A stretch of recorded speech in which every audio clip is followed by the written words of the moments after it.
I don't know why wake Celestine Waka. Huyo ndio mgeni wetu siku ya leo. Tutaweza kuwa tunaungana pamoja naye kuzungumza pamoja nasi upande wa Facebook @Mwangaza TV, upande wa SMS 22914. Katika kipindi cha Utukufu siku ya leo, tuambie unatupokea kwa njia gani na uko pande gani ya nchi ya Kenya, na kama una swali lolote ambalo ungependa sasa niweze kumuuliza mgeni wetu siku ya leo, pia unaweza niandikia pale, nitaweza kuwa nikipitisha ile swali kwake ndiposa aweze kuwa akilijibu. Mgeni wetu sio mgeni sana kwa wasikilizaji na watazamaji wa runinga ya Mwangaza na hata redio ya Mwangaza wa Neno FM. Mmemsikia, mnampenda, ni mtu ambaye mnamuenzi sana na anafanya kazi nzuri sana hapa Mwangaza TV, na ndiye tutakayeweza kuungana pamoja naye siku ya leo. Kwa hivyo kwa wakati huu sasa nimpe nafasi hii Celestine Waka aweze kuwa akitusalimu hapa katika kipindi cha Utukufu. Karibu sana. Asante sana Carol. Mungu akubariki sana na kutende wema. Amen. Mtazamaji, naona ni good afternoon. Yes. Karibu sana tena sana. Wacha nikukaribishe kwa hii kipindi ili kwa pamoja tuweze kushirikishana safari yangu ya huduma, Yes, ya uimbaji. Mimi naitwa Celestine Waka, the favored. Hiyo muhimu sana tena sana. Yes. Kitu cha kwanza ambacho najivunia sana ni kwamba Kristo aliniokota. Wakati ambapo nilikuwa matopeni, Kristo aliniokota. Na kwa neema yake amenijalia kuwa mwanamke shupavu. Bas. Amen. Amen. Amen. Sasa wengi wetu tunajua Celestine Waka is vocal person. Yes. Akiingia hapa kazini, a very good lady, anafanya kazi yake vizuri sana. Lakini pengine kuna mambo ambayo hatujui kuhusu Celestine Waka. So tungependa kujua, who is Celestine Waka? Celestine Waka ni mwanamke. Mke. Nimeolewa na mwanamume mmoja wa jinsia ya kiume. Muhimu sana. Muhimu sana. Na nimejaliwa na watoto 3. At least for now. Yes. For now. For now, yes. Okay. At least for now nimejaliwa na watoto 3. Na pia Celestine Waka anapenda Mungu sana sana, vile ambavyo nimesema pale mwanzo, kwa sababu Mwenyezi Mungu aliniokota. Yani sikustahili, lakini Mwenyezi Mungu amenistahilisha. Na pia Celestine Waka ni mwanamke mwenye bidii. Mwanamke ambaye amezaliwa katika background iliyo chini sana. Huwa tunasema humble background. Na kwetu tulikuwa watoto wengi, tulikuwa watoto 9 kwa mama mmoja, na tukawa na wengine 2, kwa hivyo tulikuwa watoto 11. Na wazazi wetu hawakuwa wanafanya kazi nzuri, ile ambayo unasema ni kazi ambayo ingewezesha wao kutulea vizuri. Kwa hivyo maisha yetu tulipokuwa tunakuwa, maisha ya Celestine alipokuwa anakuwa, alikuwa katika maisha ya upungufu. Alikuwa katika maisha ya nisemeje, ya kuvumilia. Na yalikuwa maisha ambayo machoni pa watu wengine hayakuwa maisha mazuri. Na hicho pia kimenisaidia mimi nikawa mwanamke wa subira. Kwa hivyo Celestine ni mwanamke wa subira na ni mwanamke mvumilivu. A woman who can take anything as long as it's giving God glory. Yes. And I'm also a lady who is very principled. Yani mimi nikijua ni hiki ni hicho tu. I'm very principled and I'm very strict. Especially kwa mambo ya kimungu, and even to my children I'm very strict. Not ile strictness ya kuharibu, lakini ile strictness ya kuhakikisha kwamba wako sawa. And above everything else, Celestine is a journalist. And I thank God for that. And pia kwa neema ya Mwenyezi Mungu, ndio Mwenyezi Mungu ameanza kufungua safari yake ya uimbaji.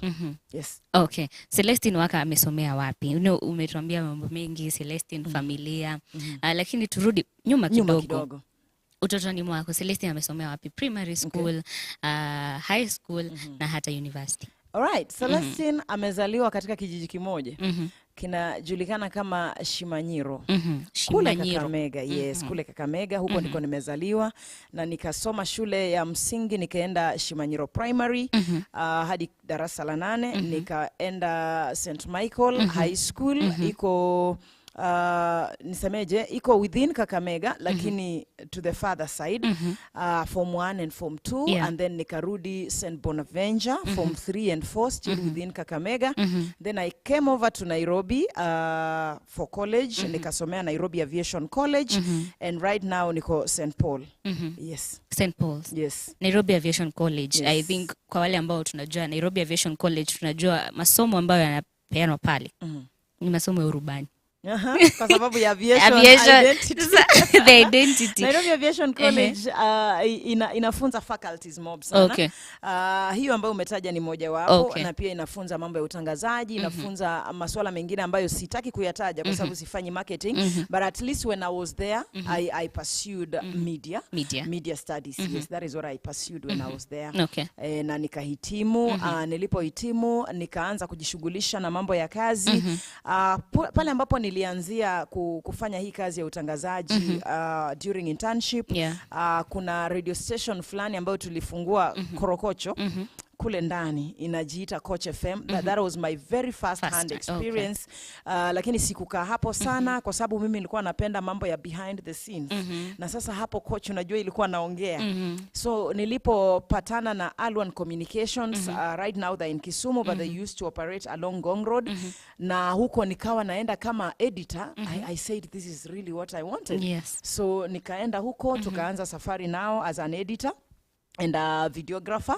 Huko ndiko nilifanya sana tena sana, and along the way when I was still working there, I came back to Nairobi Aviation College as a lecturer.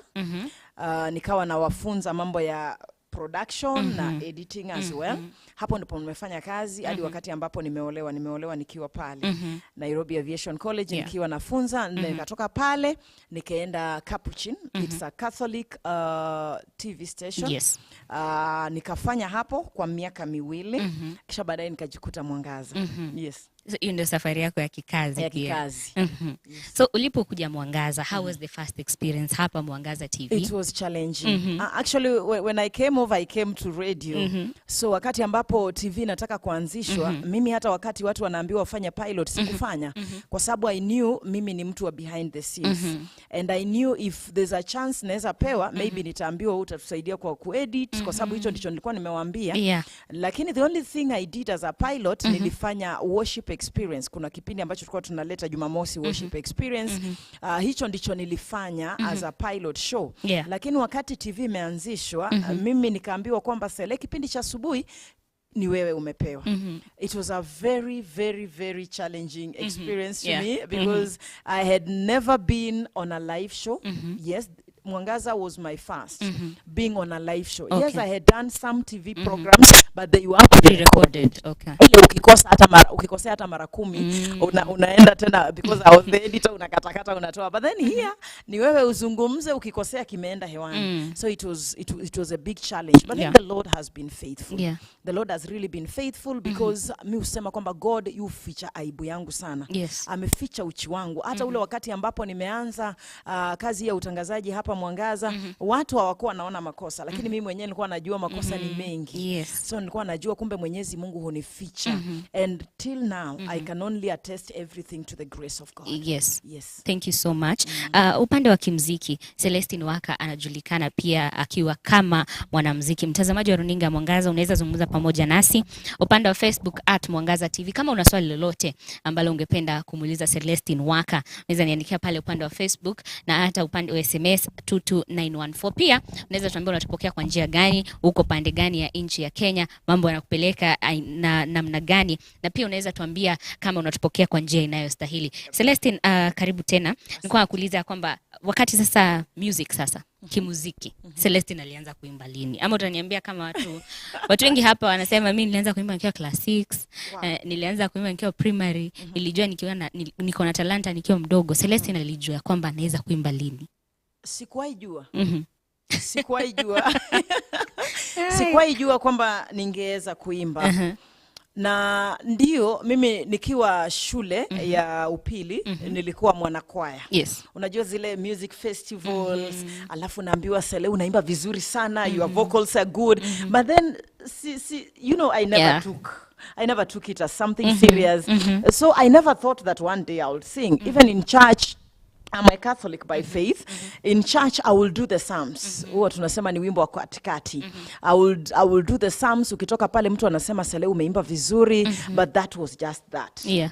Lakini siku moja in 2011, nilikuwa nimeolewa huo wakati. nikafika mahali nikapoteza kazi yangu. Nilipoteza kazi yangu on a Wednesday na mume wangu akapoteza ya kwake on a Saturday. So maisha yakawa tough sana. Na maisha alipokuwa very tough, ilibaki unasalia tu kuhold on to the hope that you had. Kwa sababu inafika mahali hauna hata chakula cha watoto. Marafiki wote wakatoroka at that time. Hata family members, some of them, not my yani relatives, wale watu ambao unajua kwamba huyu naweza enda kwake anisaidie, labda anipe kazi, anipe ajira, wote wakawa ni kama wamejitenga sana. Wakati ule ulikuwa na watoto wangapi? Na walikuwa miaka ngapi? Nilikuwa na watoto wawili. Nilikuwa na watoto wawili in 2011. Nilikuwa na watoto wawili. Huyu wa pili alikuwa mdogo sana, alikuwa mchanga. So you can imagine una mahitaji mengi sana ya mtoto mchanga, na yule mme ambaye unatarajia kusaidie haezi akakusaidia. Na huo wakati nilifanya vitu vingi sana. Mimi hata kazi ya mjengo nimefanya. Nilibidi niifanye. So siku moja tukawa tumetembelea dada yetu kwa fellowship, tulikuwa tumetembelea dada yetu ambaye alikuwa mgonjwa sana. Tukiwa kwake nikasikia huu wimbo umeimba ndani yangu. Huu wimbo ambao nimeuimba, Yesu unatenda. Huo wimbo ukaimba ndani yangu sana sana. Nikashindwa, yani Yesu unatenda nini, na sasa hivi niko dry, niko chini kabisa. Na huo wimbo ukaimba ndani yangu kabisa. Nikitoka, nilikuwa na simu, nikauimba barabarani nikienda nyumbani. Yesu unatenda. Nikauimba, nikarekodi na nikasahau. Nikasahau hizo story kabisa. So maisha yakaendelea hata vile ambavyo njia zilikuja zikafunguka. Sikukumbuka kwamba nilikuwa nimesikia wimbo mahali nikauimba. Siku moja nikiwa bafuni, nikasikia upendo wa Mwenyezi Mungu. Nikaanza kutafakari juu ya upendo wa Mwenyezi Mungu. Hata nilikuwa nimefungulia shower. Yani nikaanza kutafakari vile Mwenyezi Mungu amenipenda. Sasa wakati huu uko na kazi sasa imepatikana. Hata nikiwa hapa Mwangaza. Uko hapa Mwangaza. Yes, this is 2020 actually. Nikiwa hapa Mwangaza. Unaona nimesahau kabisa hayo mambo, miaka mingi imepita. Nikiwa bafuni nikawa natafakari juu ya upendo wa Mwenyezi Mungu, vile ambavyo Mungu alikuwa ameturejesha. Sasa mimi nimepata kazi, wakati huu nina mtoto wa 3, mambo yako sawa. Alafu nikajiuliza, God, why do you love me this much? How can you love me this much even when mimi mwenyewe sistahili? Hata wakati ambapo mimi mwenyewe sifai. How is it that upendo wako unaendelea tu kunitafuta even when I walk away from you? Nikapata ule wimbo wa I don't know why you love me this much, Lord, with all my sins. That is when that song came into being. Na nilipoimba huo wimbo pia nikarekodi. Niliporekodi, nikaja hapa kazini tu kwa shughuli zangu za kawaida, nikawa nimehost band. Alafu amongst the band ambayo nilihost hiyo wiki, we had a music producer. Akanambia, Sele, na hii sauti yako ushaijaribu kuimba? Nikamwambia sijaifikiria. Akanambia, hebu imba wimbo mmoja uje studio nikutolee. Unaona? Mimi nikamwambia nina wimbo. Nikamwambia nina wimbo, lakini si eti nimeuimba. Nilifanya tu kuimba even nikiwa bafuni. Akanambia njoo ni usikize. So nikaenda studio na huu wimbo I don't know why. I had not even put the chorus by the way. I was just singing the I don't know why. I don't know why. I don't know why. I don't know why. So I went to the studio. Nilipoimba nikaona yuko busy kabisa anatafuta keys. Akanambia, Sele, this song is deep. So that's how I recorded that song. And that's how your music journey began. Yes, that's how I recorded that song. Then along the way, wakati nimetoa ule wimbo, nikakumbuka there's a song. There's another one. Now, sasa hata kale kasibu kalikuwa kalishapotea, you know. But apparently, niliposema there's another song, nikasema, God, kama it was you ministering to me through that song. And if you really want that song to bless someone, then remind me. Because there are so many years. And that night, niliota nikiimba huo wimbo na niliota nikiwa naimba huo wimbo kwa crusade. So I was on the podium na naimba ule wimbo wa Yesu unatenda and God was working. That is when I woke up in the morning and re-recorded that song again. Then baadaye nikaenda studio kutoa. Yes. Celestine, unapotupea your story, kuna mahali ambapo umeguza ya kwamba kuna wakati ambapo ulikuwa, wacha niseme, wakati wa kiangazi katika maisha yako. Kuna mambo mazito mlipitia wewe pamoja na mume wako na ukaweza pia kufanya kazi ambazo tunaweza sema kwa wakati mwingi zinaonekana ni kazi za wanaume. Umesema kwamba ulienda hata mjengo. How was that for you? It was very difficult. It was very difficult because at that time everyone is telling you, mbona bado uko na umsi? kama hawezi kuprovidea unafanya nini na yeye na hawezi kuprovidea but deep down unapenda umse unaona unampenda alafu ukiangalia hakuna kosa amekutendea you know yes na pia ukimwangalia unaona yeye pia ana struggle anajaribu you know hata kama ni ile 500 pia anajaribu and then you also look at your kids unashindwa so what do I do there's a time someone even told me si utoke urudi kwenu kwani kwenu ulifukuzwa you know kwenu utakula watoto watakula what are you still doing and it was really challenging na huo wakati all the friends wameenda even the prayer partners wale watu wenye ulitarajia I can hold on to Carol nimwambie Carol guy huko kwangu sikumeka ni kubaya wote ukiwapigia simu hawashiki au someone ile SMS anakuambia Sele I'm sorry niko fellowship no unaangalia hayo masasi ya fellowship you know it was a very dry spell in our lives and just one thing that I learned from it ni kwamba during that time God alinivuta kwake sana during that time God alinivuta kwake sana because it was during that time when nilikuja kurealize Carol amenikataa so amenikataa and it is okay kwa sababu hata ukilia nilikuwa nalia machozi yanakauka nasema so what have I benefited so unageukia God unaambia God please leo hakikisha tu nimepata my daily bread and I saw God provide for me during that time though it got to a point when I gave up I gave up on God na nikaambia Mwenyezi Mungu I can't do this anymore hadi nikaambia God during the era of the Israelites wewe ulikuwa una communicate nao hata kama wametenda dhambi so I was asking God kwani ni sin gani nimefanya yenye God huwezi communicate and I got to a point nikaanza kunungunika nikaanza kucomplain and the more I complained the more things hardened yani nilikuwa nanungunika na things zina harden hadi watoi wanakuuliza kwani mom there's a day I remember and I know I won't mention the name a neighbor akanisaidia aliponisaidia actually she gave me 500 bob but kesho yake mimi wakati naamka kwenda kwa duka you know hiyo ni kama saa 2 asubuhi kila mtu alikuwa amejua kwamba yeye ndiye analisha familia yangu mpaka mama wa vibanda wananiambia guys Sele kwani unalishwangwa na so and so yani amekupea 500 bob na hata hiyo 500 ndio naenda kuvunja niitumie nikashindwa sasa hizi pesa nimrudishie ama nifanye nini because I was in need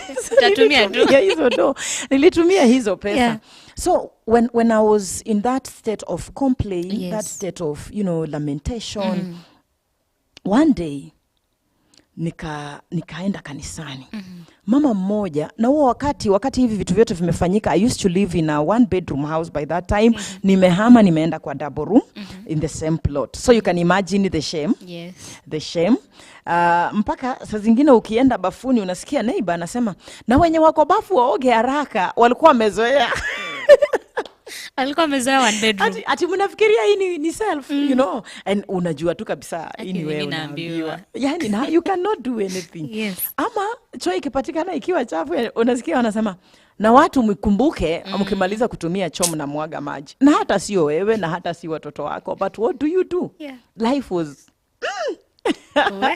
but during that time one day I went to church and this lady came to me tuna attend the same church akanambia Sele I've had a dream about you severally nikamuuliza what is the dream about akanambia ati kila saa alikuwa ananiona naenda nachungulia watu wakiwa kwa fellowship when people are busy praising when people are busy worshiping na wachungulia alafu ninacheka in fact she was telling me Sele venye unapenda kucheka you would really laugh at us ati nilikuwa nawachekelea alafu siingi naenda so she had that dream the first time the second time the third time akaambia God sasa hapa sitoki she was praying in fact the third time when she saw it was like unaona venye unaomba alafu unasikia ka usingizi kamepita na wewe so during that moment akaona the same dream ati akaambia God I won't leave this place until you tell me exactly what this dream means.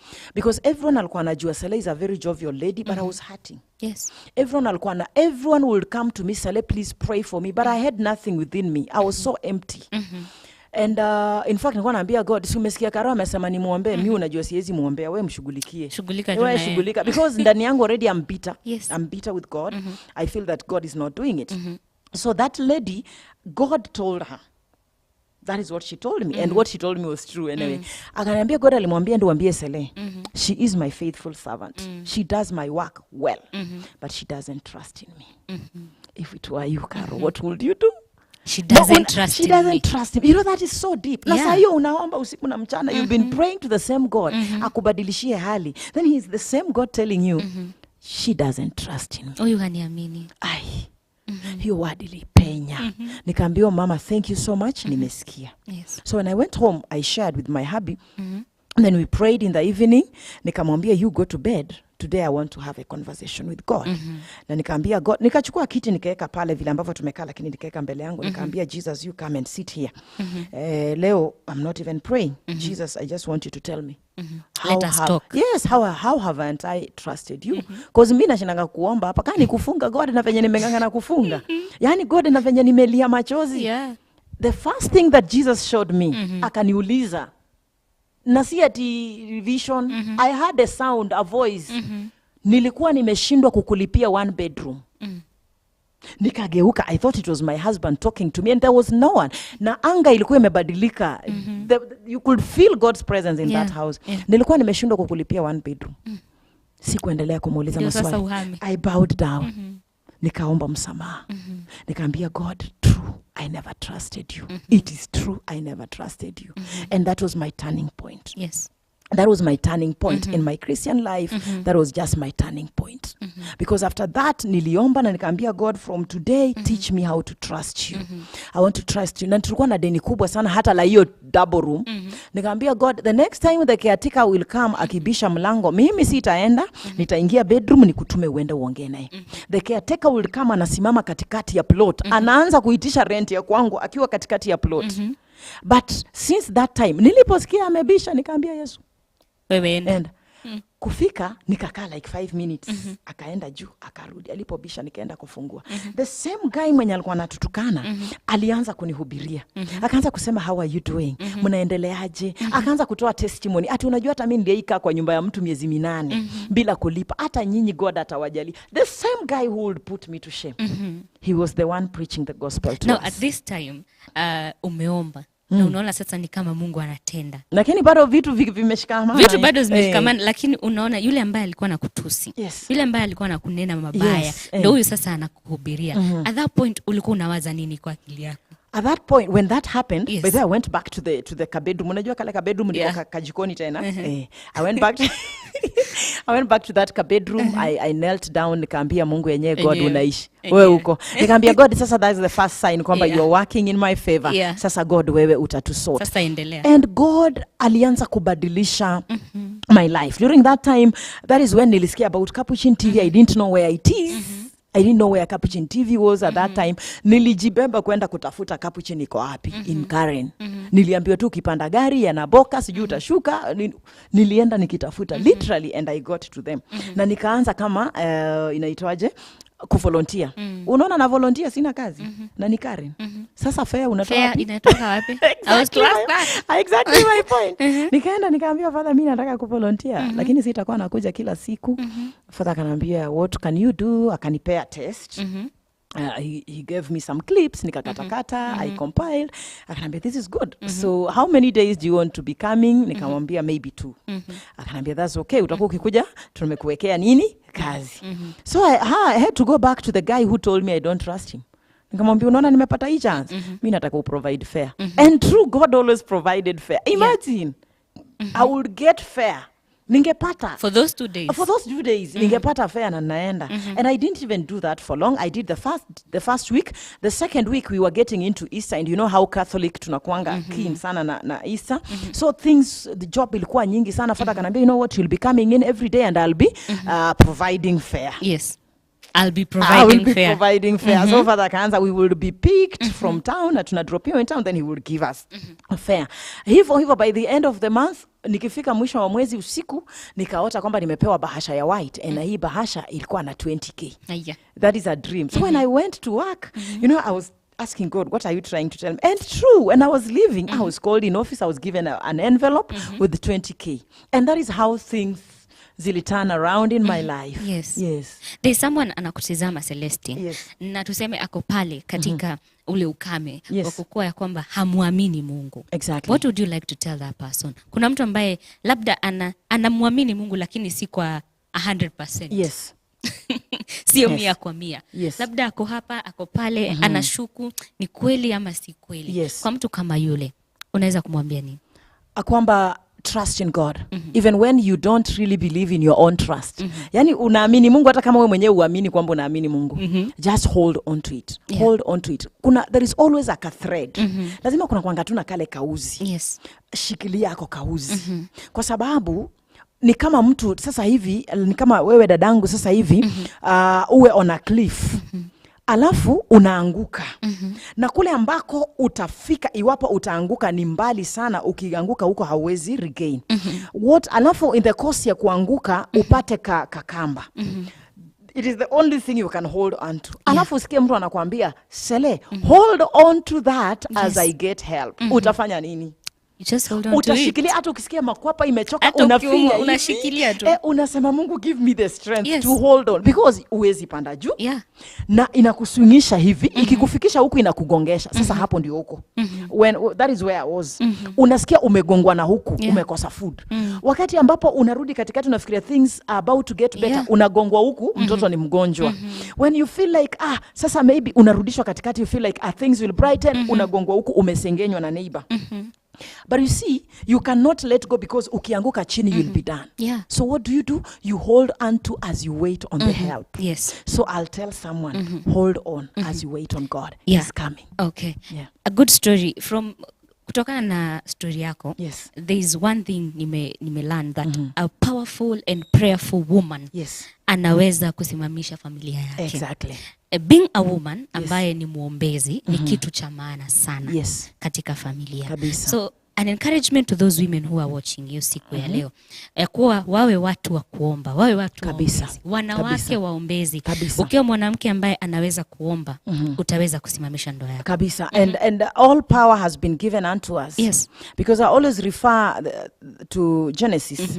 God aliambiaje nyoka kwamba kizazi cha huyu mwanamke kitakugonga kichwa. He never gave that to a man. It was given to us. To a woman. You get? So we have the power within us to control and determine what we want with our life. Like me, I would have broken off from my family, by the way. Ningeachana hata na ndoa yangu at that time. But I clinged onto that hope.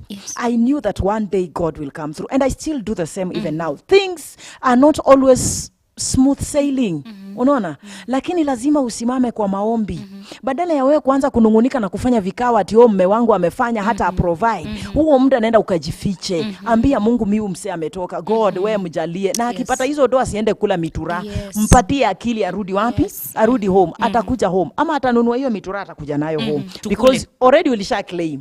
Lakini kama unamsukuma na maneno, Karo, unamwambia huyo naye wangu ni wanawake tu anajua. Ananga akili. Sasa utatarajia apata wapi akili? Na wewe mwenyewe ushamfunga akili kwa anga. Atatoa wapi akili? And then when it comes to nurturing the family, like this is one thing I do even now. Mimi kabla watoto wangu waende, there are times when their father will leave without getting that gathering, and wanenea tu maneno ya baraka and he leave. But for me, I don't do that. I have to hold hands with my babies and declare what I want of them. Even now, I do that even today. There are times when your hubby will not be there kufanya maombi jioni. You don't go to bed ati kwa sababu sasa bwana wa hii familia hata yeye anakujanga tu amechelewa. You have to build that. Kids are always closer to their mothers. Build that with your kids and nurture that seed in them. A message to your husband. Najua pia yeye pengine wakati ule ambapo wakati ule ambapo mlikuwa katika ile that desert, that wilderness. Pengine pia yeye alikuwa anaona ama hata huyu mwanamke mimi pia ni muache, ama anateseka sana pia, ama pia anaambiwa achana na hii ndoa. Not once, not twice. Hata mwenyewe aliyeniambia. Not once, not twice. He would always come to me and ananiambia I'm feeling so bad because I'm the man. And I'm not providing. Sasa saa zingine unatoka kwenda kupiga hustle, unaenda kupiga hustle na unaona saa hiyo mimi nikienda kupiga hustle watoto umewaacha tu. Unaget? Umewaacha tu pale. He would feel bad. And I know this is something that all men out there feel. Yes. Every man, vile ambavyo aliumbwa, wako na ego, and every man is supposed to provide. Yes. So when that goes down, wakati ile hali yake ya kushughulikia familia yake inashuka, kuna ile hali hata ya kukasirika. Unapata wanaume wanakasirika ovyo. It happened to me. Kitu kidogo unapata anakasirika, unashindwa sasa huyu unajamishwa na nini? Hii kitu mimi ndio yafani wewe nimejaa, unajamishwa na nini? But then ukirealize kwamba you are in a journey and you cannot make it alone. Apparently you cannot make it alone. You can only make it alone kama uko single. Lakini kama uliingia kwa ndoa, ukijaribu kupiga hatua peke yako, mwenzako atakuvuruta tu nyuma. So you have to make sure that you guys are working together. A message to him. I love him and I thank God for him. I thank God for him because he stood by us when things were thick. Yes. He tries and he tried so much during that time kuficha aibu yetu, by the way. And one thing I also appreciate God for you, because I know you are watching, ni kwamba I thank God for the grace in your life. That licha ya kuwa there are times when you don't have it, but you have God in you. You know, he's always planting hope. He's always planting that encouragement. And by the way, he is my intercessor number one. Even in whatever I'm doing, he is my intercessor number one. My intercessor number one. If I'm to go somewhere, na nimwambie anikataze, I can't do that. So I value him for that so much. Amen. Nafikiri wanawake tunaendelea kusoma mambo mawili matatu kuhusu ndoa, wale ambao bado tujaingia kwenye ndoa. So tunapotamatisha kipindi chetu Celestine, we normally have a challenge, na najua wewe si mgeni hapa katika kipindi cha Utukufu. Na sasa hapa mimi sijakupa wakati wa kuniambia ati nani ndio your favorite. Wow, ama wale ambao they inspire you in music. Tutajibu hilo baadaye, lakini kwanza chukua karatasi moja hapa. Alafu sasa you know what you're supposed to do. You ought to have briefed me on this one. You know what you're supposed to do. Okay. Imeandikwa nini pale? Imeandikwa Sarah K. Sarah K. Sasa mimi nakupa challenge. Kuimba wimbo mmoja wa Sarah K ambao unapenda sana. Napenda nyimbo zake nyingi, lakini kuna wimbo wake mmoja ambao it really ministered to me during those moments when I was in dry ama in desert, vile ambavyo nasema, mnyunyizi wangu. Twende kazi. Uninyunyizia maji wakati wa ukame, huachi ninyauke, ona kupenda. Amen. Mnyunyizi wangu. Mnyunyizi wangu. That song really ministered to me during those days. And I will imagine God, you know, showering his rain in my life. And I will imagine kwamba siku moja pia mimi nitagrow. Unajua, something will grow. Nikaona yenyewe. Amen. Amen. Thank you so much. Wale ambao wanazungumza pamoja nasi upande wa Facebook, MG Brown Newton, asante sana. Nancy Musioki kutoka upande wa God's Gift Series Githurai 44, asante sana. Unatuambia una watch, asante sana. Tabby Worms, Mob Love Celestine, tunapenda sana kazi yako. Asante sana Mihona. Your songs are amazing. She's an epitome of true worship. Asante sana. Favored Clinton, asante sana. Wagaiwaje so pamoja na Geoffrey Gadhiru Jeff, na waona mko kwenye mitambo. Asante sana. Tunapotamatisha Celestine, sijui pale upande wa YouTube unapatikana wapi, upande wa Facebook pia. Niposa watu waweze pia kwenda pale upande wa YouTube channel wa subscribe. Alright, kwa YouTube najulikana kama Celestine Waka the Favored. The Favored. Yes. Facebook najulikana kama Celestine Waka, lakini pia niko na page yangu ya Facebook inajulikana kama Celestine Waka the Favored. TikTok niko najulikana kama Celestine Waka. I'm using that name because for me, Celestine, I used to hate that name, by the way. But then when I realized its meaning, I loved it. Which is the meaning? Heavenly beings that praise and worship God. That is what it means. Sasa ukalikubali. Oh, definitely. I love it. Yes. Sasa kwa wale ambao wanakutizama nyumbani, they are your fans, wanapenda kazi yako, wanapenda your ministry, they have always supported you. Ungeweza kuambia nini? I love you. I am where I am today. Kwa sababu ya neema ya Mwenyezi Mungu na kwa sababu ya upendo wako wewe mtazamaji and of course msikilizaji wa Mwangaza wa Neno FM. Kwa sababu more often ninapofanya kitu chema ninapata applause na there are times when nafanya kitu kibaya na ninapata positive critic. Na kitu ambacho nafurahishwa na wewe mtazamaji ni kwamba most of the critics ambazo nimepata hazijakuja on public page. You guys get inbox unaniambia Zelea hapa umecheza mbaya and you know na tunarekebisha. So we love you and I love you and I appreciate you so much. Thank you for the support. Every time you guys mnaandika huo ujumbe, every time you are sharing our post, hamunifanyi tu mimi nijulikane, mnafanya pia Kristo ajulikane, mnafanya Mwangaza ijulikane. So mimi na appreciate sana na nawapenda. Amen. Asante sana. Mnapendwa sana. Lakini Kiswahili pengine ungetueleza Kiswahili utoa wapi? Hiki Kiswahili ni neema. Kiswahili cha kwangu mimi husema ni neema. Kwa sababu by the way mtazamaji mimi nimezaliwa Shimanyiro. Nimesomea katika hilo eneo hadi kidato cha 4. Hilo eneo. Na nikakaa nyumbani miaka miwili kabla sijajiunga na chuo ama college. So mimi college ndio imenileta Nairobi. Wacha niwaambie mimi nilikuwa yule jogoo wa mashambani. But anyway, mimi husema it's God's grace and of course mimi hupenda sana kusoma na mimi husoma sana vitabu vya Kiswahili. Napenda sana kusoma vitabu vya Kiswahili. Unaweza nipata na novel ya Kiswahili. Soma mpaka mume wangu ndio ananiambia wewe hakuna wakati kusoma. Napenda sana kusoma. Lakini above everything else ni Mwenyezi Mungu ananificha. Mungu mbele. Sasa sisi wenyewe tunapenda lugha ambayo ni lugha ya mama. Ningependa sasa utuzungumzie kwa lugha ya mama, utuambie kwa heri, tukae kwa Mwangaza TV. Show ya Utukufu na utumalizie show. You sign out. You know what I mean. Sign out. Now let me tell you mtazamaji, unajua sisi lugha yetu ni kama Kiingereza tu. Ukiniambia niseme Kiluya, sasa mimi nasema asante sana ama urio mno kubahala nende nzimu show. Oh my goodness, very show indei sana nyasaya havi. And of course behind the scenes guys naba yanza sana mukoli nyasaya bamete. Ay Carol. Thank you so Thank you so much for hosting me. Na wewe mtazamaji, thank you so much for tuning in. Umekuwa na Carol kutoka Jumatatu, leo ni Alhamisi. Mungu azidi kukubariki na kutenda wema and by the way unaweza patana naye kesho Sifa Night. Usikose uchekwe. Until then, may the Lord bless you and do you well. Bye bye.